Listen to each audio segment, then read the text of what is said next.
Hey everybody, it's your friend Steve. And Vicki. How is it going? And here we are today to talk about our naked backgammon tournaments. And we are really into how well they went. That's not what we're going to talk about today. Okay, we're gonna talk about how down and dirty we can get with backgammon in our fun time. I don't think I know how to play backgammon, so I don't think we're going to talk about that. Okay, so at any rate, we are here to talk about weird things that people will do in public. It actually was Vicky's first time getting to fully experience this. So we have been out in public quite a few times, but not in a large metropolis like we were in New York City. So Vicky got a crash course in what all of you out there who are disabled or love someone who is know. You get to deal with a lot of looks. And it started for us really on our first outing. And I feel like before we went, you said you felt like New York was great because like nobody looks at you differently or anything like that. Yeah. And I think that's true to a degree, but there were so many weird interactions and comments and just people. Starting with the yellow cab, right? Yeah, like our very first outing day, we had called a cab and we were having trouble, well, actually, before we were even having trouble getting you loaded into the cab, we were just literally like the ramp had come down and Steve started driving up the ramp. And this guy, Doug. You remember his name? Yep. Forget about it. Yep. He made sure to introduce himself. Of course he did. Of course he did. Mr. Chatty. Mr. Doug. Doug, Doug, if you're out there. Doug from New York City. Shout out to Doug. Shout out to Doug. How's it going, Doug? Doug should learn some boundaries. Okay. So Doug came over and asked if we needed any help. And I said, no, thank you.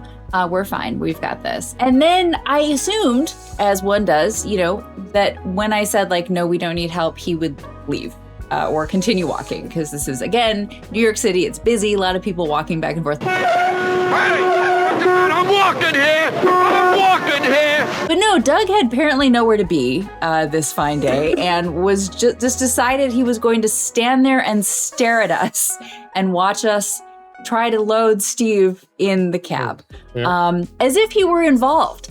It's like he wanted to be involved, but he wasn't involved. Well, he was consulting with the cabbie. He was consulting with the cabbie, and I'm like, you're not involved in this. Like, obviously, we're all busy. It's like Steve and me and Steve's nurse, and we're just trying to figure out the logistics of getting Steve situated in this chair. So it's a minivan, and like the side door was open, and that's where I was. I had like my head in the side door as Steve's pulling in from the back. It was backloading.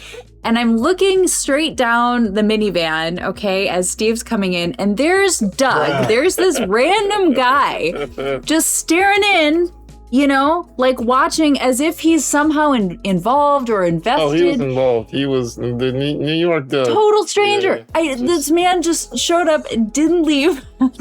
Just nobody was engaging with him. None of us were interacting with him in any way. It wasn't like, hey, yeah, Doug, we definitely want your opinion on this. He was just hanging out and just staring. I just like how he was discussing with the cabbie whether or not they could just leave the back open, and I probably would not fall out. I forgot about that. Yeah. He's consulting with the cabbie. It's not like like if you've got a special skill, or like say you're an engineer, or like you're a mechanic or something where like you have some sort of expertise that you can share with us. Yeah. My favorite part was at the end where he literally like took money in the palm of his hand and like did the slick tipping thing where he slipped the guy some money for having to deal with us. Slipped the cabbie some money. Yeah. I'm like, at least give us money. I'm like, if you're gonna stand here and watch us deal with this, like give it to Steve. I would have taken money. Honestly. He also assumed you were my brother, which was fun. That was your brother? Because every time I'd come around, he'd be like,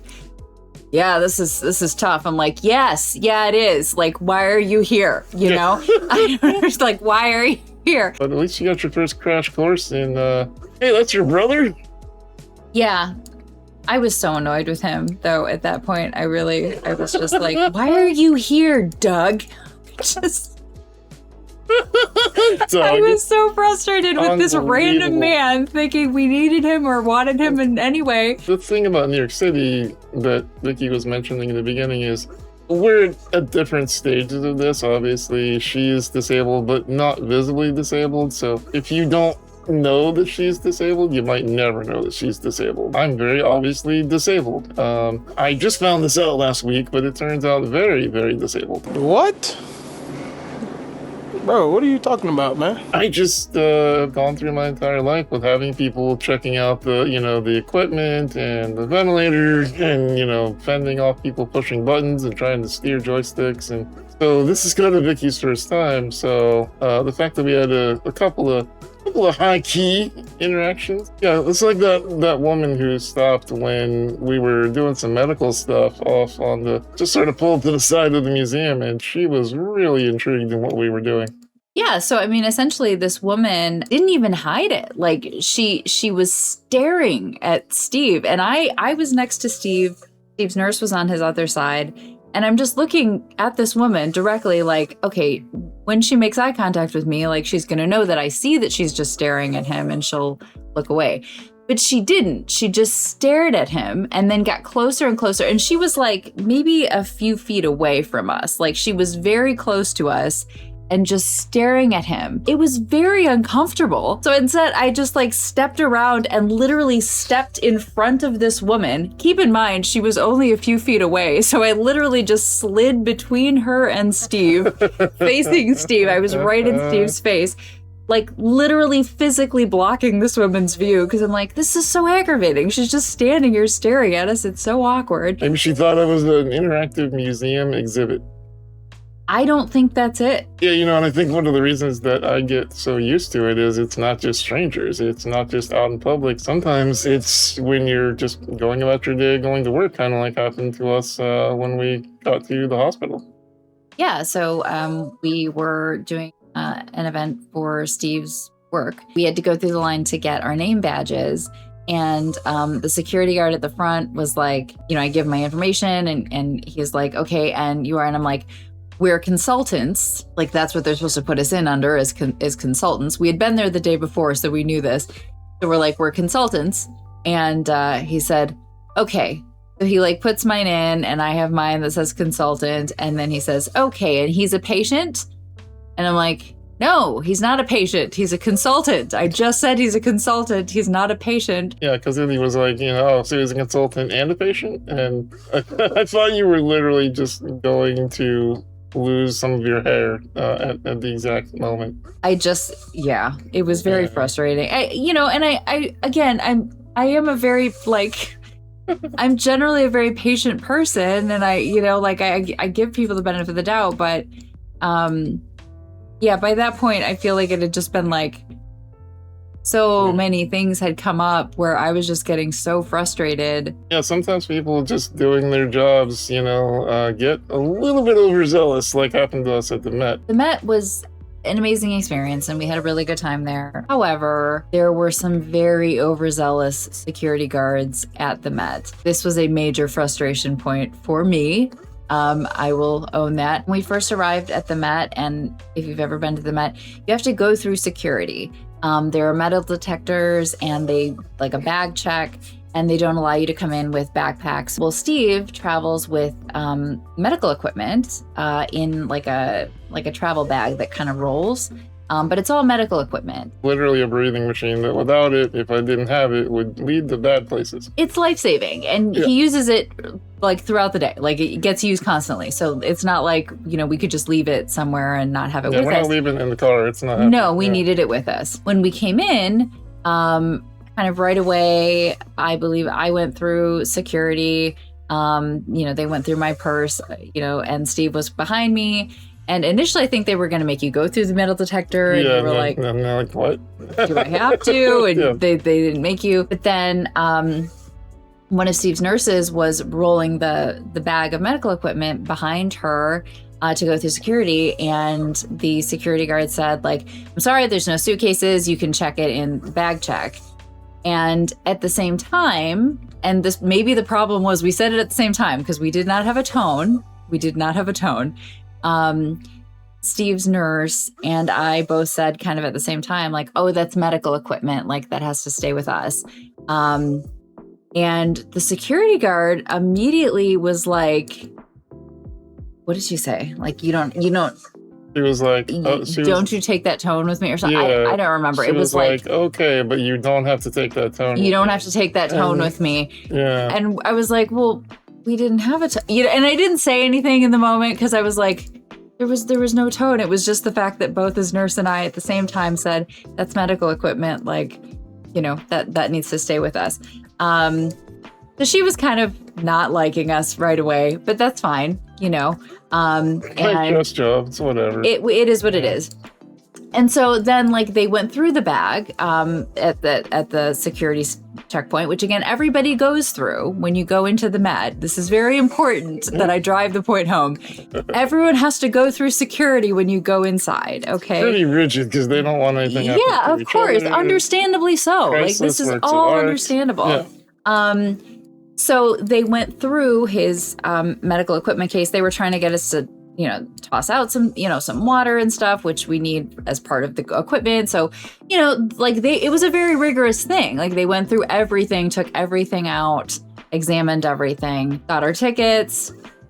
Now we're in the museum and we're, enjoying ourselves. That's, kind of where I assumed the issue would end. But then, we had just had lunch. We were coming upstairs. We managed to find this elevator that we were looking for.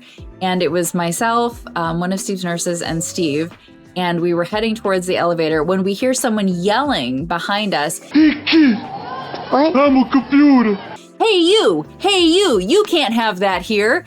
And it was a security guard running up behind us and like pointing at Steve's nurse who had the bag with her and was like, you can't have that here. You can't have bags in here. There are no bags allowed in here. So then again, I'm like, it's medical equipment.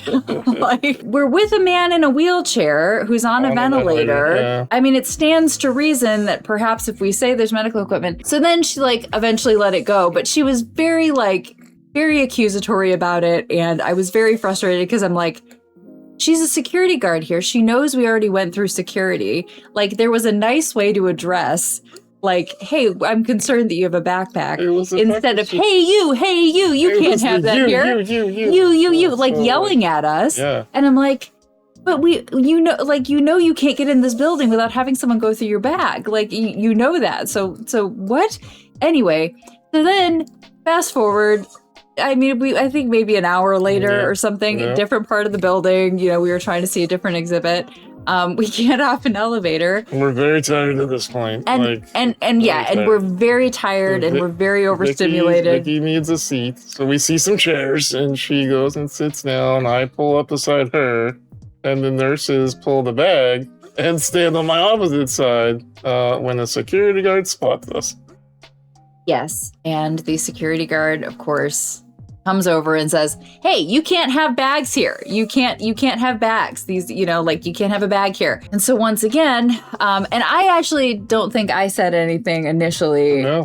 It was the nurses were like, it's medical equipment. Like, it's medical equipment. And they complied. They opened up the zipper. They're like, look, it's a suction machine. This is just, it keeps him alive. We need this, for life-saving equipment. Like, complied completely with the thing. We weren't hiding. Right. At no point were we rude or like not compliant or not following directions or anything like that. For me, it was where she was like, okay, I guess. And then just kind of like did the scoffy roll eye thingy that someone who's just annoyed with you does. Like, she wanted to yell at us but couldn't. Right. So it was to me, being the disabled person in the chair who needs this bag, was like, okay, that's a little weird to be quite like that. But then she just like almost goes to walk away, and all of a sudden she just goes, well, it's just a safety issue for everyone else that you have it here. Oh, hell no! I thought Vicki was going to snap. She literally pushes herself off the chair.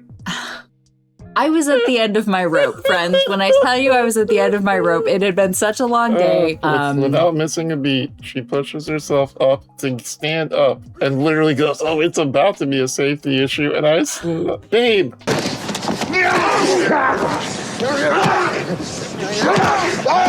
Immediately, just babe. It's just okay, in my defense, I was at the end of my rope. Okay. I feel like there's a better way to do this, you know, like have a tag that you put on a bag that says like, hey, this is medical equipment, or like identifies it as such, you know, if you're, you know, wheeling it around the museum, so that maybe, you know, like if, I don't know what it is, but I feel like there is a solution that isn't, you know, chasing after and yelling at everybody you see. There was a weird air of inconvenience in all the security, whether they were true NYPD or whether they were hired security. I don't know, but there was a different air at the Met than there was at any other destination we went to, where we were inconveniencing them, and it was not the most pleasant part of the trip. I'll tell you that. I almost was joking with Vicky that we should title this video "Vicky almost gets arrested in New York City," because I could just imagine the end of this very nice, mild-mannered librarian has been pushed to the edge. Yeah, it was an experience, but you know, if anyone out there has experiences that are similar or can relate in any way, we'd love to hear from you. Feel free to leave us a comment, and don't forget to like and subscribe, and please share our videos around if you would like to. It's great for helping our channel grow. Thanks so much for watching. Bye. Take care.